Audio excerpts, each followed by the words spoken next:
Muchas bendiciones, espero que todos la estén pasando bien en esta semana. Estamos ingresando ya a lo que es la última semana de la materia. Es una semana bastante especial, sé que van a estar haciendo los trabajos finales, sé que también, estamos en medio de todo lo que es la cuarentena y todo eso, pero con todo, que el Señor nos esté guardando, guiando y permitiendo disfrutar de este tiempo para poder aprender más de Él.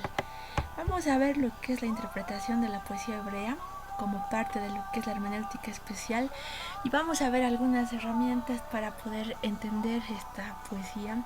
Vamos a ver sus características. Obviamente todo el contenido de este tema se lo desarrolla ampliamente en la materia de libros poéticos y sapienciales, pero vamos a hacer ahora este resumen para tener las herramientas para interpretar estas porciones bíblicas escritas en poesía. Los libros poéticos como tal sabemos que son Salmos y Cantar de los Cantares, y también ahí tenemos los libros sapienciales, Proverbios, Eclesiastés y Job. Pero como les decía, hay fragmentos, porciones bíblicas que están escritas también en poesía, en lo que son Isaías, Jeremías, en los profetas mayores. Ezequiel también tiene porciones escritas en poesía hebrea. En los profetas menores casi en su totalidad. Oseas está escrito en poesía hebrea, Joel, Amos, Abdías, Miqueas, Nahum, Habacuc, Sofonías, y el libro de Lamentaciones también está escrito en poesía hebrea. Por esa razón es importante entender su contenido, sus características, los dispositivos que usa para poder tener las herramientas necesarias para facilitar su interpretación. Entonces, con todo esto vamos. ¿Cuáles son las características de la poesía hebrea? Sus características principales son, uno, que tiene ausencia de rima. Estamos acostumbrados a una poesía más contemporánea y buscamos rimas. Esas poesías como me sentiré contento y orgulloso si logro componer sin ser goloso 11 versos corrientes y sencillos, sin ser como muy complejos, lleven brillos y no pequen del uso de estribillos por feos y molestos como grillos. Estamos acostumbrados a poesías escritas en rima. Sin embargo, la poesía hebrea no tenía rima. Eso surge ya después con la poesía contemporánea. Otra característica es la ausencia de métrica. Igual, nuestra poesía contemporánea cuenta sílabas para que tenga ese son, esa cadencia al escuchar, te cuenta sílabas. Si un primer verso tiene una cantidad de sílabas, el segundo tiene que reflejar la misma cantidad para que haya esa cadencia. Sin embargo, la poesía hebrea no tenía ni rimas ni métrica. Entonces, ¿cuál era su característica principal? Esta tercera, que es justamente el paralelismo. El paralelismo es la característica de la poesía hebrea por la cual dos versos de ella tienen relación para poder especificar una idea común de diferentes maneras. Y ahí tenemos 6 tipos de paralelismos, que son los que vamos a ver a continuación. Vamos a ver estos tipos de paralelismos de la poesía hebrea. Entonces, el primer tipo de paralelismo son los sinónimos. Tenemos los versos antitéticos, sintéticos, emblemáticos, el escalonado y también lo que es el invertido. Ahora vamos a ver ejemplos de cada uno de estos 6 tipos y vamos a verlos en los diferentes versículos que vamos a ir estudiando, por lo cual les pido por favor tener a mano una Biblia para poder ver los ejemplos que vamos a ir desarrollando en este día. Empezamos entonces con lo que son los sinónimos. Empezando con los sinónimos. El sinónimo es cuando la segunda línea contiene un pensamiento idéntico o semejante al del anterior, pero con diferentes palabras. Aparentemente se está redundando, pero en realidad lo que está haciendo es enfatizar más el mensaje que busca transmitir. Es por esa razón que tenemos ahí salmos, podemos verla como en un espejo, ahí que repiten la misma idea pero con otras palabras. Y obviamente esto es para fortalecer ahí el mensaje. Vamos a ver un ejemplo. Salmo 103:10. Todo verso escrito en poesía hebrea para su exégesis necesita dividírsela de esta manera en dos partes. Primera oración, segunda oración, A y B. Esto nos va a facilitar mucho para poder interpretar, ver qué tipo de verso es y poder ver su mensaje.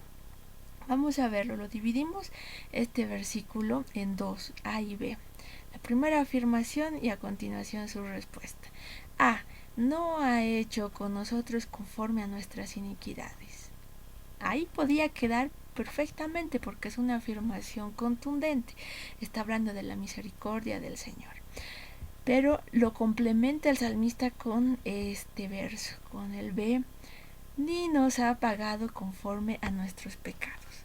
Entonces, si se dan cuenta, repite la misma idea del primer párrafo, pero obviamente utiliza otras palabras y enfatiza más el mensaje principal, que en este caso es la misericordia del Señor.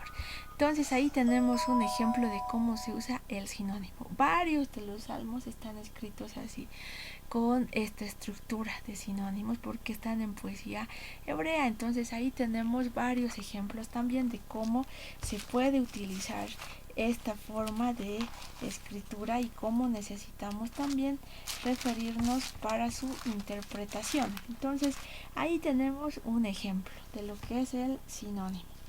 Ahora, pasando a la siguiente, tenemos los versos antitéticos. Los versos antitéticos, como su nombre indica, tienen la característica de que la segunda parte, el segundo verso, expresa un pensamiento relacionado con el primero, pero en la vía de contraste. Para acordarnos de los antitéticos, tenemos que acordarnos de esa palabra clave, contraste.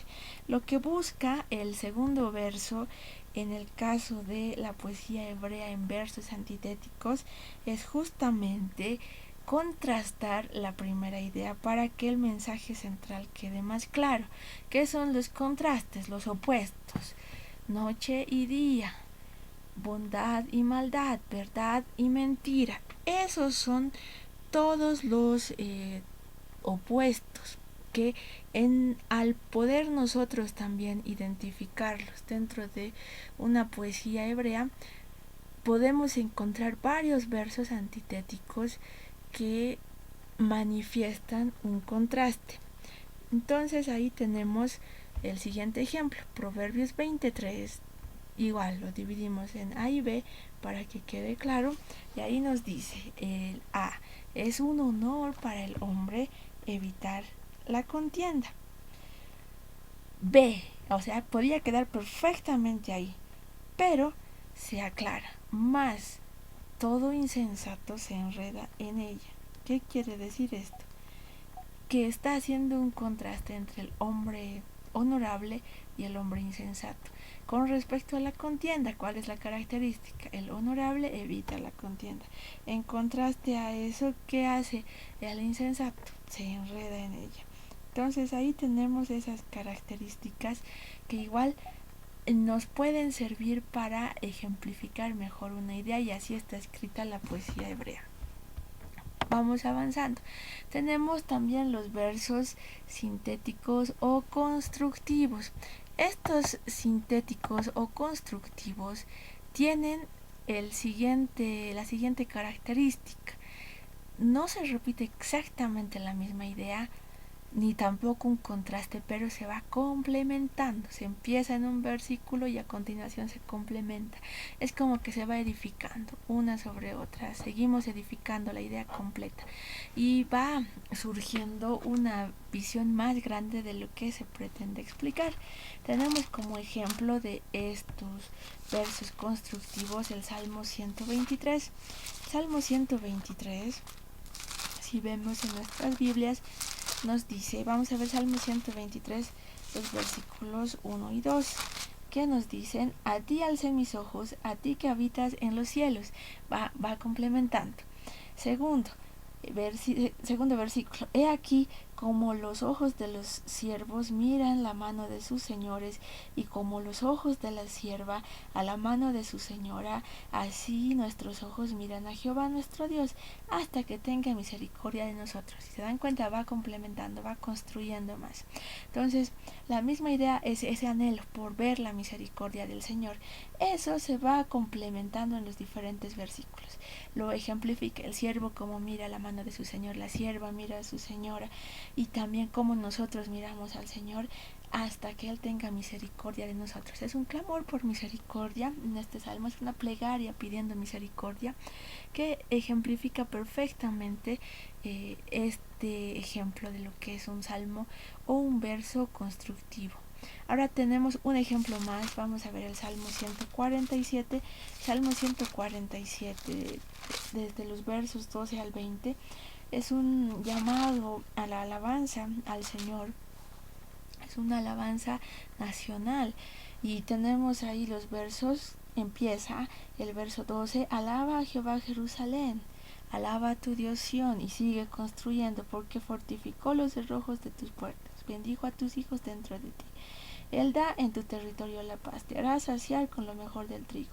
Él envía su palabra a la tierra, velozmente corre su palabra, da la nieve como lana, y derrama la escarcha como ceniza, echa su hielo como pedazos. Ante su frío, ¿quién resistirá?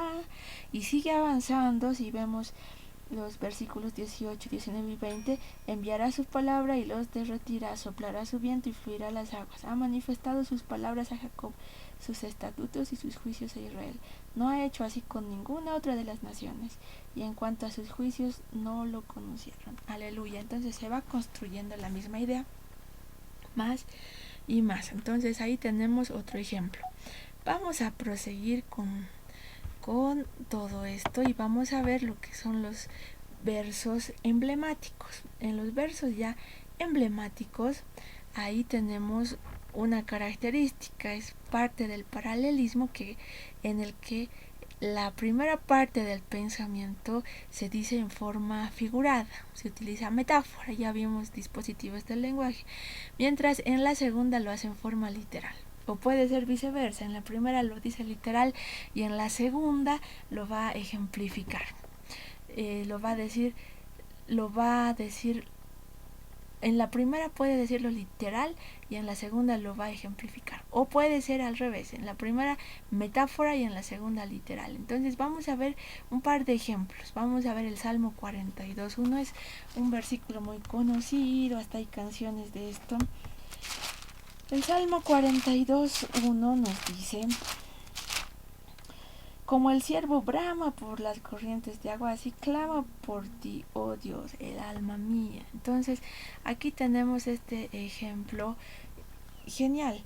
Lo que nosotros estamos explicando aquí es lo siguiente. El Salmo 42 nos dice en la primera parte, en el primer verso, se aplica aquí un lenguaje figurado, como el ciervo brama por las corrientes de agua, así ahí hasta ahí quedaría una metáfora, pero el segundo verso lo que hace es darle ese sentido literal. En realidad él no está hablando del ciervo, él está hablando de sí mismo, está hablando de su alma. Dice: así clama por ti, oh Dios, el alma mía. Entonces, así como el ciervo se desespera por agua, así mi alma se desespera por ti, Señor. Así mi alma te busca, así mi alma te anhela, así mi alma puede ir cuanto sea necesario andar para buscarte y encontrarte, lo mismo. Entonces es ese ejemplo que nos da el salmista. Lo que ha hecho es ahí, para que quede bien la idea, entrar con metáfora y luego dar la explicación literal. Y tenemos un ejemplo más, el Salmo 1, que es bastante conocido.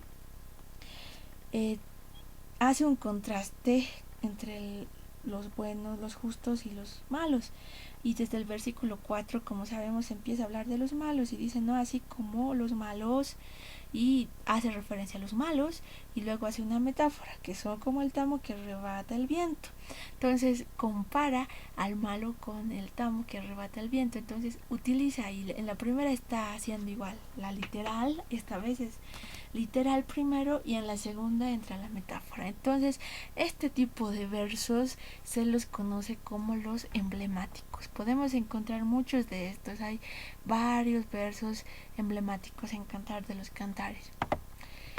Tenemos también lo que son los versos escalonados. Los versos escalonados nos muestran que una palabra o frase contenida en el primer verso se repite en los versos subsiguientes como base para la expresión de un nuevo matiz de pensamiento. Entonces aquí lo que hace es empieza igual con una base, empieza a desarrollarse más, se va repitiendo la idea pero complementando la expresión para poder sacar una tercera idea. Ya no solamente es ejemplificar, ampliar, contrastar, sino es construir una nueva idea, es ampliar todo lo que se va diciendo, ampliar nuevas afirmaciones. Entonces es como varias ideas en un solo verso.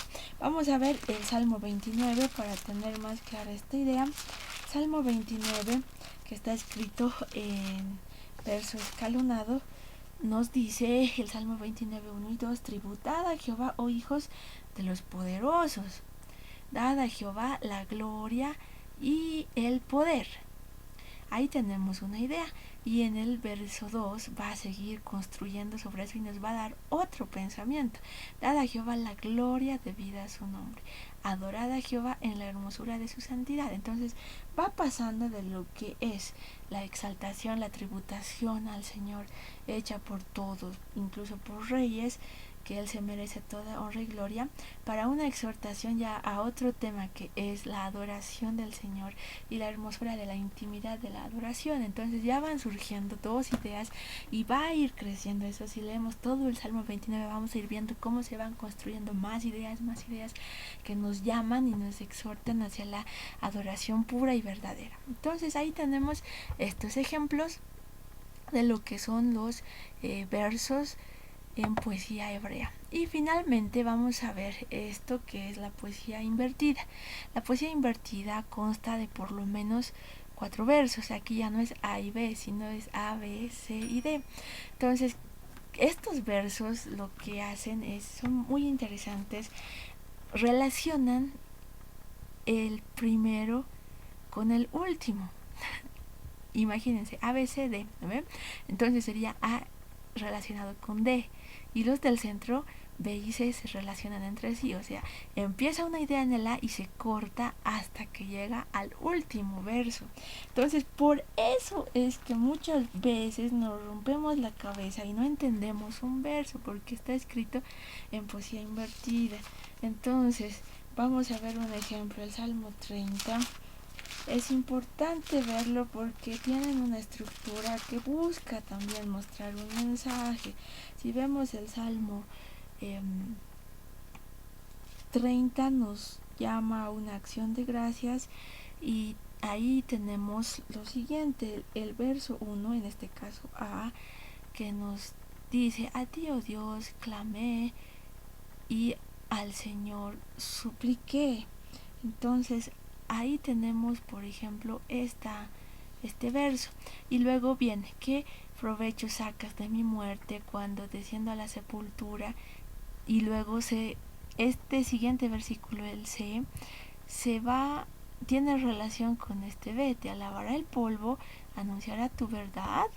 Y estos dos tienen como mensaje, B y C, lo que es la muerte, lo que es el Seol. Y luego vuelve de nuevo: oye Jehová, ten misericordia de mí, Jehová, sé tú mi ayudador. Y esto vuelve a completar la idea de a ti, oh Jehová, clame, a ti, Señor, te supliqué. Oye Jehová, ten misericordia de mí, Jehová, sé mi ayudador. Entonces ahí tenemos estos ejemplos que pueden encontrarse en diferentes partes de la escritura. Es importante poder repasarlas, poder buscar y estar atentos a medida que vayamos estudiando salmos y proverbios. Entonces vamos a ver tanto lo que son cantar de los cantares también, y obviamente los más interesantes, que son los invertidos. Y ahí tenemos como ejemplo estos salmos.